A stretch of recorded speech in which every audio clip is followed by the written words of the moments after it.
Today, I'm going to share 10 ways to make better presentations. And these are the lessons I have garnered over the years from hanging out with storytellers. My job is I go around the world helping people with their presentations, and especially in business, doing pitches and sharing ideas. And I try to instill storytelling elements into their talks. But as you might know or have seen, there are a lot of boring presentations around the world. Has anyone here seen a boring presentation? I don't mean now, but okay.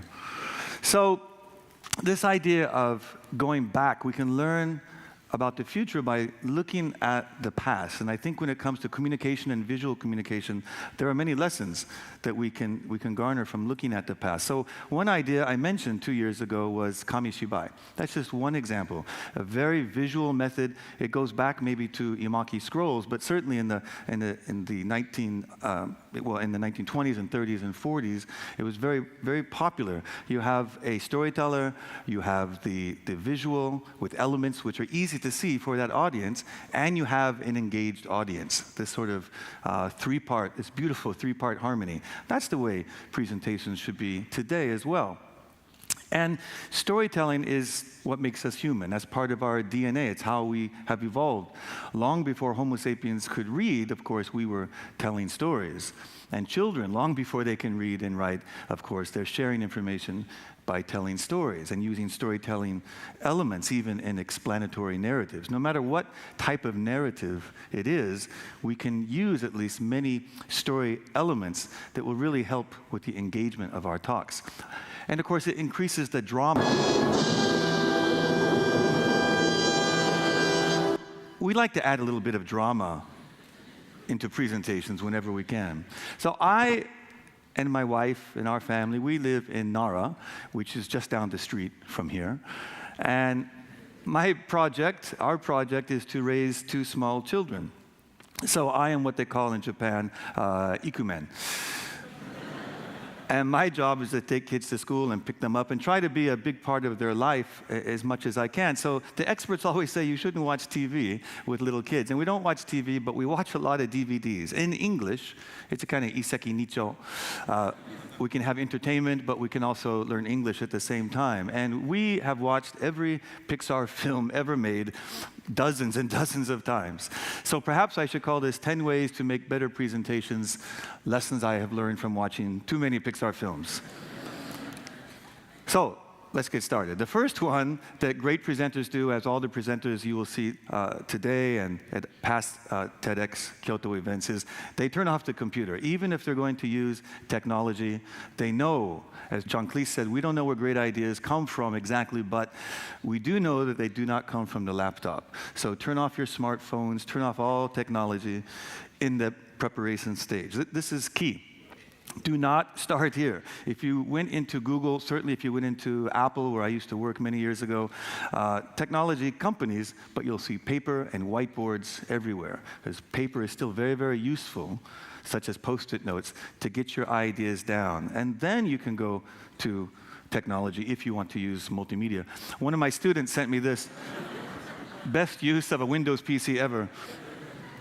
So I'm just kidding. I love Bill Gates. All right, number 2 is the audience comes first. So put the audience first, of course. So I always say, because people always ask me, I want to tell my story, so how can I connect with the audience? And just remember that your story is really their story, if you approach it right. The plot, what you say, and the description of your events are unique to you, but the theme is universal, so they can relate to it. And later I'll show an example of that. Andrew Stanton from Pixar, he directed and wrote Nemo and many others.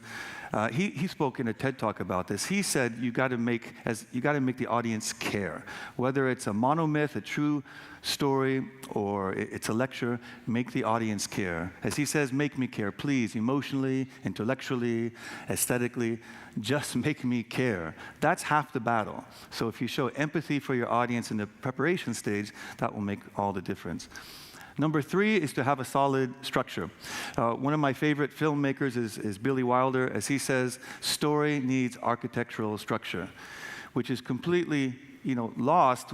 You don't see it when you see the actual movie, and it's the same with presentation. The structure is there.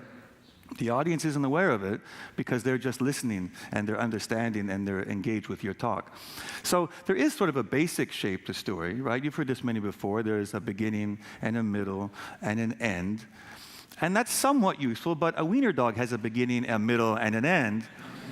So in and of itself, that's not too useful, but it's really true. There is the beginning, which is exposition, where you make it clear what the stakes are, what's at risk, and then there's the conflict, the problems in the middle, the rising tension, and some sort of resolution at the end. So that's a good basic structure.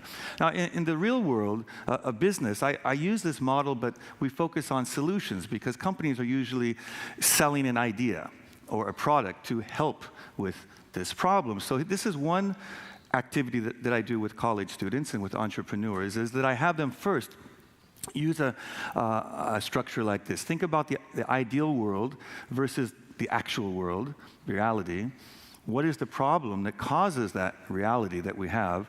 And then what is the solution that you provide for that? So that's a good basic model. And then the students storyboard that really quickly. They put it up on the wall. They can show it to others. And then we can refine it. We can ask questions, they get their ideas down. Then later, they can go back to the whiteboard and really plot out their ideas. But there's this basic structure, which the audience doesn't see, but this really helps the entrepreneur or the student get their ideas down. Next is to have a clear theme. And theme basically means message. What's your point? Have you ever seen a presentation where you weren't sure what the point was? Not this one, I hope. So what is your message? So here's an example. This is Megumi, who's a filmmaker who spoke last year. If you haven't seen it, check it out. And my friend Patrick, who's now teaching at USC in Los Angeles, he gave a great presentation. Both of these presentations were fabulous, but they're very different. The plots are different.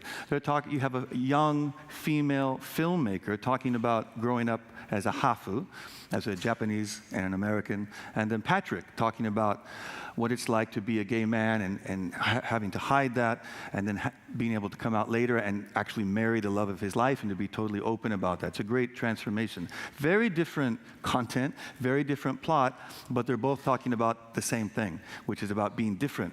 And both of these talks really resonated with the audience because most people in the audience are not hafu, most people in the audience were not gay, but they can relate to the struggle and insecurities and all these type of universal themes. So your story is really their story. And if you approach it this way, it can make all the difference. Number 5 is to remove the non-essential. So this, if you're any playwright, anyone who writes a film script knows of Chekhov's gun. And it goes like this: remove everything that has no relevance to the story. As he says, for example, if you say in the first chapter that there is a rifle hanging on the wall, in the second and third chapter, it absolutely has to go off. So you never include anything that is superfluous. Everything has a reason. Number 6, hook 'em early. Wasn't George great? Did you like that talk? How many people were here live for that in the spring? That was amazing to see it live. But he came out, there was no formalities, no thank you, I'd like to thank my mother, I'd like to thank my father, I would like to thank the Prime Minister. None of that. He just got started with this line: I am a veteran of the Starship Enterprise. And right away, he had the audience, and he had them in their hand for that 20 minutes. It was amazing. Have that connection, sort of break the ice. And then he goes on with this great narrative, the journey that he took us on. It's a wonderful example. Number 7, show a clear conflict. What is the problem? This is a book called Story Proof that looks at the scientific reasons why story works. In his definition, he says, a character-based narration of a character struggles to overcome obstacles and reach an important goal. So that is story. The key character struggles to overcome some obstacle to reach a goal. There is, again, character, struggle, obstacles, and goal. So if you think of these 3, character, struggles, and goal, well, we can apply it here. So forgive me for this very juvenile animation. I had a 4-year-old help me with this. So there you are, our protagonist walking around, and there's an obstacle. Suddenly there's a wall, and he struggles with it, and it's not working. In the business world, perhaps we can offer some solution to try to help him. So metaphorically, we give a rope, and our protagonist struggles some more, but he's doing better. There's still struggle. There's still rising tension. Will he make it? Will he make it? Will he make it? Yes, and he's transformed. So you could apply this to many types of presentations, obviously. I can see that you're thinking about this. Character, struggle, and goal.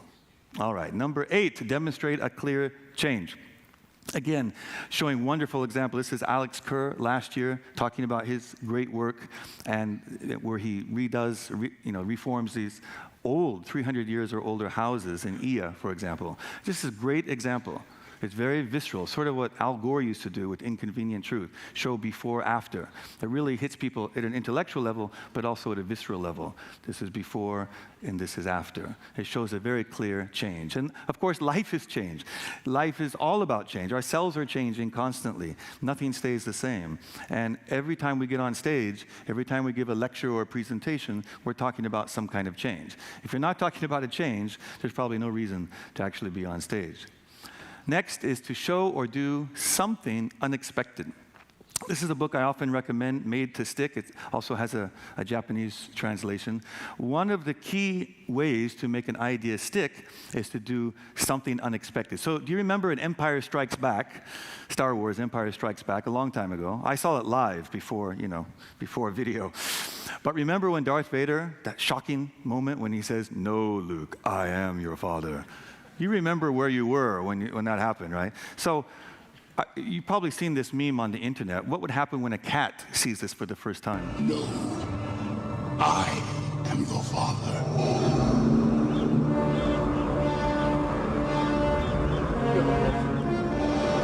No, it's not true. So, shocking. So what can you do to make your audience feel like this cat? Somehow, you have to put the unexpected in there. Number 10 is to make them feel something. Yes, you need data. Yes, you need evidence. But often, or almost always, that is not enough to work. So again, we'll look at an example from last year, but this is a book I want to recommend to you by Stephen Denning. Stephen Denning used to be with World Bank, had a long career with World Bank, very analytic, very so-called left brain, all numbers. But as he says here, time and time again, the only thing that would work when you wanted to get people to change, to actually change your behavior, or to get excited about your idea, was through story. Of course they have data, of course they have evidence, but that alone wouldn't work. So this is John Gathright. He was the final presenter last year. He has an amazing project where he helps kids who have horrible physical challenges and emotional challenges, and he takes them up into trees, sometimes very high into trees. And he showed in his presentation, through data and evidence, that trees have a healing effect, physically and emotionally. But it was this last example, perhaps you recall, of Nana-chan, where he showed her, she never smiles. She can't control her body and her facial expressions, and they didn't know if she could make it. And he's telling this narrative along with these visuals. And when she got up there, she changed. And she's smiling. And John said that the mother said, "I'd never seen this face before. This smiling, that's my little girl, smiling for the first time because of trees." Now, again, John showed the data behind it, but when you also put in the visual, this is transformation. And this hits people at an emotional level too. And on that day, I remember there were many people crying in the audience, and they're going to remember that presentation for a long time. So I said 10, but there's actually one more. Number 11 is to be authentic. Well, then people say, "Oh, great, authentic. How do I be authentic?" Everyone says be authentic. What's the magic formula? And the formula is to be vulnerable, to allow yourself vulnerability. To take a risk. Often, our school system in Japan doesn't encourage that type of thinking, but great communicators, all the Japanese presenters we've had over the last 2 years, have all taken a risk, and they've allowed themselves to be vulnerable as they put themselves up here on stage. So it's been a great 2 years, 2012, 2013. What follows will also be amazing. So the question then is, what's your story? The world is waiting to hear it. So please enjoy the rest of the day, and then we hope to see you back here on this stage next year. Thank you very much. ありがとうございました。